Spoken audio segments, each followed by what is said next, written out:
Get set, podcast listener, and be ready to win with your mentor, motivator, and marketer, Cam Roberts.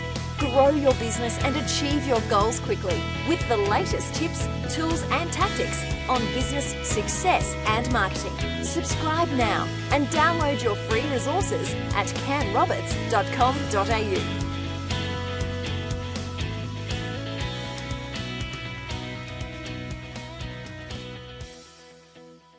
Everyone, Cam Roberts here. Thank you for joining us on the podcast Personal Brand Talk. Today's special guest is Brian Will. Brian Will is a serial entrepreneur and an industry-leading business and sales management consultant. During the course of his career, Brian has created or co-created 7 very successful companies in 4 different industries. These companies were worth over $500 million at their peak. He has done multiple turnaround projects for companies from startups to Fortune 500 and helped those organizations drive billions of dollars in sales. So Brian, thank you very much for coming on the show. Cam, this is awesome. I appreciate you having me. Mate, Brian, you've got a very extensive bio there, and honestly, I only read half of it because I wanted to kick off on the show. I know we're limited for time, but can you just share a little bit about, the chain of restaurants that you own and the other companies that you're a part of, and tell us, how did you get started, and how did that success come about? Cam, I have found everything in life, when you look at success, is a progression of ideas, thoughts, and executions, right? Yeah. So many people, so many companies, and then people start one place and they end up in another. And it's really just a progression. My first business was landscaping, right? Because I had no education. I had failed out of high school. I didn't know how to do anything except dig holes and mow grass. That was my first business. I did that for 7 years, built a franchise company, got out of it, then went into the insurance industry, not knowing what I'm doing. Built an insurance agency, messed around and figured out how to do what we call direct-to-consumer sales today. That was the beginning of the dot-com boom, got acquired by a venture capital firm. That pushed me into venture capital. So I did another venture capital deal, then another private equity deal. Then I went into consulting for Fortune 500 companies and sales and management. From there, I was bored. So I bought a restaurant. It lost a lot of money. So I bought 4 more. That's a cliche. It's what, if you're losing, you double down. That's what you do in Vegas. So now I have a small chain of restaurants. Then just from an investing perspective, I started buying real estate because real estate's an amazing investment. And now I do consulting for companies. I've essentially taken 35 years of experience in building and selling companies and training sales forces. And instead of continuing to work in corporate America, I've now brought it down to what I call the entrepreneur level, right? Take all that experience and all that knowledge for the well-funded startup through 10 million in revenue. And those are the folks I want to help, because those people fail for the same reasons every day, all day, and I can help them fix that. Excellent. Now, in your book, The Dropout Multi-Millionaire, there's some very important lessons there for people, but one of them is, why do most businesses fail? And you just touched on that just briefly, and you shared a funny story about the restaurants in Vegas. But can we just go back to that and just, I guess that's the first place to start. Why do most businesses fail? What are they doing wrong when they get started? So I just wrote an article for Forbes magazine, and it's called The 5 Keys to Success, which are the 5 same keys to failure, right? So the first thing I talk to any first-time entrepreneur, or even somebody who's been in the business a little while, is, why are you doing this? Because you, as a business owner and entrepreneur, are going to come up against so many problems and so many things that are going to feel like they're trying to take you down and take out your business, that if you don't have a strong enough why, you will quit the first time a problem comes along. And there are a lot of people that get into business and quit because they weren't prepared for what's going to happen. So that's number 1. Right. Number 2, I always ask people, okay, so now you're in business and you have a product. Why should anybody buy that product from you? Why buy your product? Why buy it from you? And you'd be surprised how many entrepreneurs can't answer that question. Yeah. And if you can't answer the question of why your product and why you, then there's no reason for the public to buy that product. And there's certainly no reason for them to buy it from you. Yeah. Right. So you got to know that. And you got to know that cold. You got to just be able to rip that off the top of your head. Number 3, most businesses, or a lot of businesses, fail because the person that starts it thinks that they are an entrepreneur and a CEO, and they are not. Yeah. And that is an ego problem. Yeah. They have an ego problem. They don't understand who they are, or more importantly, who they're not. Read a book called The E-Myth. Yeah. And if you're trying to be the wrong person in your business, you're going to fail. You need to be honest about who you are. Bring in people that can backfill where you're weak and let you do what you're good at. That's a big one. Number 4, I think we're at 4, 1, 2, 3, 4, 5, is you need to understand the numbers in your business. So many young entrepreneurs, first-time business owners, don't understand how to read a profit and loss statement. They don't understand how to do core metric recognition, pattern recognition through history to predict the future of the decisions they're making. And that's a technical term. And maybe you're not great at math and you're not great at P&Ls, but if you're not, you need to bring in somebody who is, because if you're running your business blind and you don't know your numbers, you're probably going to fail. So I might have missed one there, but I think those are the big keys. Yeah, that's really good. You spoke about the E-Myth, which is a great book. It's been around for many years. It's had a couple of different versions and what have you. And you talked about bringing in people and removing your ego. So let's touch on that a little bit. Like, what are you suggesting there? Are you suggesting that, someone who's great on the tools and they start a business, but they're the wrong person to run the business? Do they then hire a CEO to run the business and they go back and, do the technical side because they're the technician? Yeah. So here I like to put things in very simplistic terms, right? I was 8 years in the military. We used to teach at a 5th grade level. So I'm big on teaching in simplistic. So the example I use in my book is called Joe the plumber, right? Yeah. Joe's been a plumber for XYZ company for 10 years. He decides he wants to go out on his own. Joe starts Joe's Plumbing. Joe's Plumbing is not going to fail because Joe doesn't know how to do plumbing. Right. Joe's Plumbing is going to fail because Joe doesn't know how to run a business. Yeah.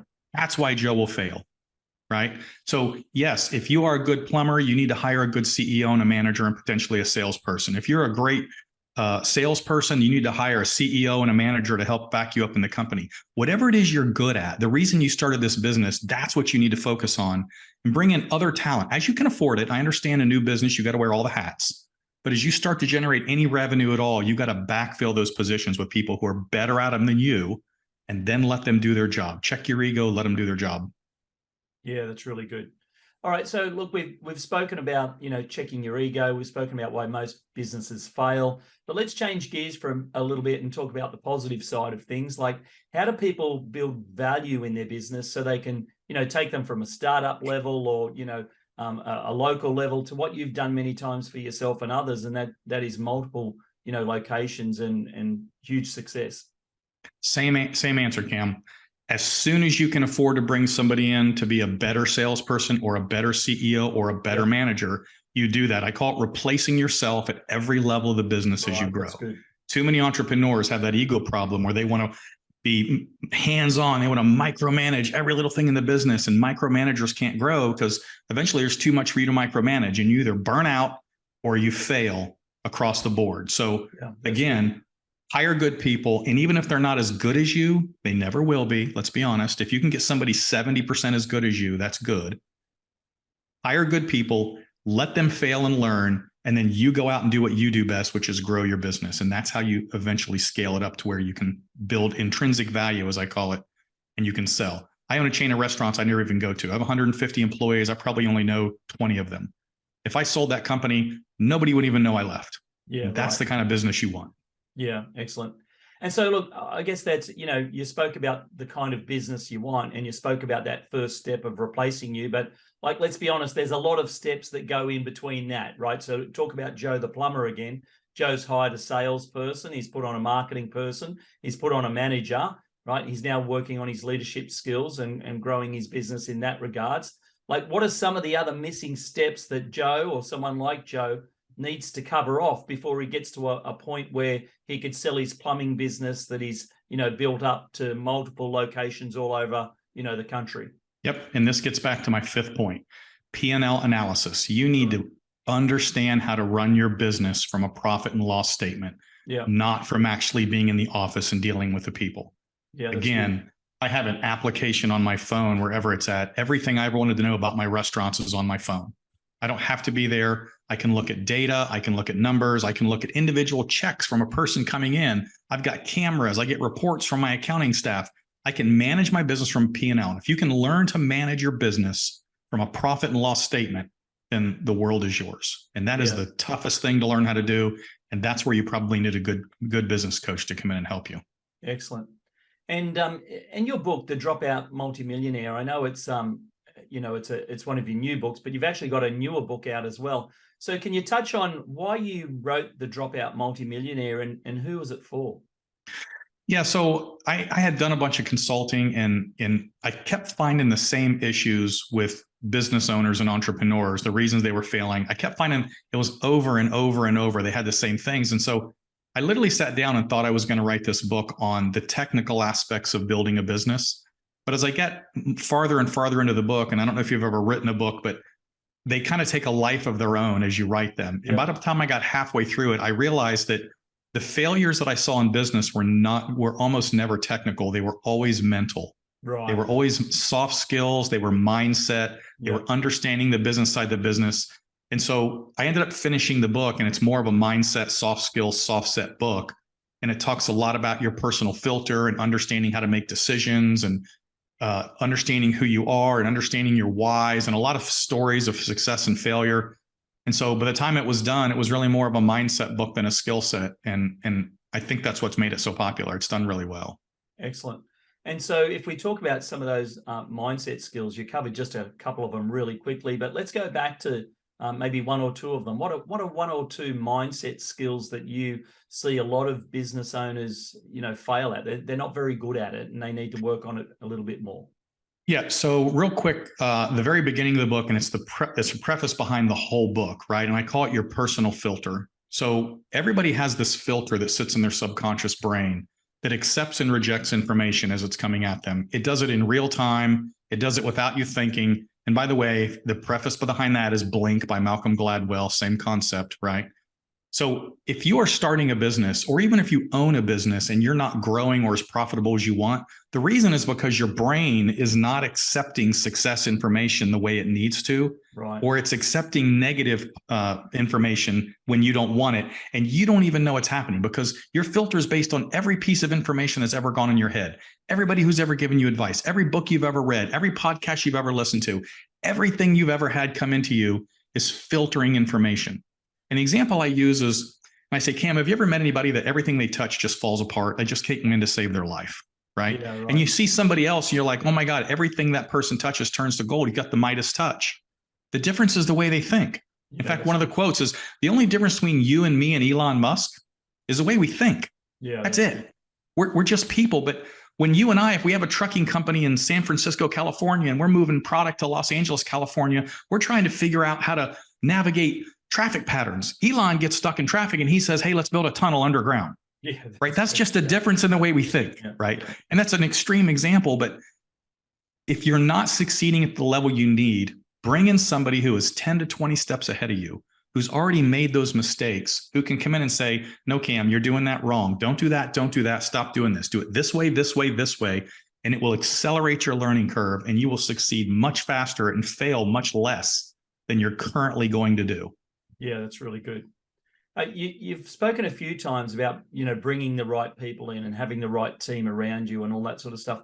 What are some tips that you can give, people that are listening to this and they're probably now realizing that they're the wrong person running their business and in the wrong position? What are some tips that you can give people to hiring the right people? I know you said that, 70% is good enough, but how do you find those people? What are some tips to hiring the right people and growing, the teams that you've grown? That is the hardest thing you can do. And it's really a matter of vetting the people. This applies to your employees, and it 100% applies to anybody that you're going to bring as a coach or a mentor or somebody to teach you. You need to vet these people, look at their references, look at their history. And if it's an employee, have they been what we call resume hopping or job title hopping, right? Yeah. You got to keep away from those type of people. Figure out what they did in the past. Show me some success. Same thing with a business coach. A certification means absolutely nothing. In fact, I give zero credibility to that. Show me what you've done, right? Because you can't teach me something you haven't done. And I can't teach you something I haven't done. That's why I tell people, I can't tell you how to be a billionaire, right? Because I've never done that. I can tell you how to build a company and sell it for $80 million, and another company for $20 million, another company for $8 million. Those things I can show you how to do because I've done them, right? So vet the people that you're either bringing in to help you. And from an employee standpoint, check their background, check their background, check their background. Yeah, that's really good. It's very good. And look, In the current landscape, everything that's gone on over the last couple of years, what we hear in the news all the time, like what sort of changes do you see in business over the next 5, 10 or 15 years? Is it more of just the same, or do you see that there's some pivotal changes that people need to make to keep up with technology or media or anything else? I think there's two things that stick out to me the most. Number one is this work from home, work from the office environment that we still haven't figured out. Are we going back to the office? Are we not going back to the office? And it makes a huge difference. Right, and I don't think we have an answer to that. I sit on city council in the town I live in, and we have a 30% vacancy rate in our office space, and companies are still paying for it. Yeah. So how long before they either say, folks, come on back, or we're just going to leave? Let go of the space. Yeah. This is a total unknown that could have huge ramifications in the working world. And then the second one is this new AI ChatGPT stuff, and it is staggering what that thing can do. I've only started playing with it in the last 3 weeks, and it's amazing. I mean, it's almost, what's going to happen to our education system when your 12-year-old just has to come home and type a few things in and rips off a 20-page paper? Yeah. He doesn't have to learn anymore. Yeah. He doesn't have to learn anymore. Exactly. Yeah. What happens if Elon Musk is inventing this Neuralink thing that connects the internet to your brain? What happens if that ever happens? Like, are you telling me that we never have to go to school again because we can just think and have the internet available to us instantaneously in our brain? I mean, the future is crazy. Yeah. You really think about it. Yeah. That's good. Yeah. Excellent. Thanks for your insights. Now, quickly, we're almost out of time, but before we wrap up, if people want to learn more about what you do and how you can help them, maybe they want to grab your book, or you've got multiple books, where do they go? What's the next step? Yep, this one's easy. It's www.brianwillmedia.com. brianwillmedia.com. My books, my podcasts, blogs, everything's on there. Our mastermind is on there. My coaching programs are on there. www.brianwillmedia.com. I appreciate you letting me say that. Excellent. Very good. And we'll make sure we put those links in the show notes as well. So make sure you check out Brian, connect with him, and reach out to him and grab his book. Thanks, Brian, for coming on the show. It's been awesome, Cam. I appreciate you having me.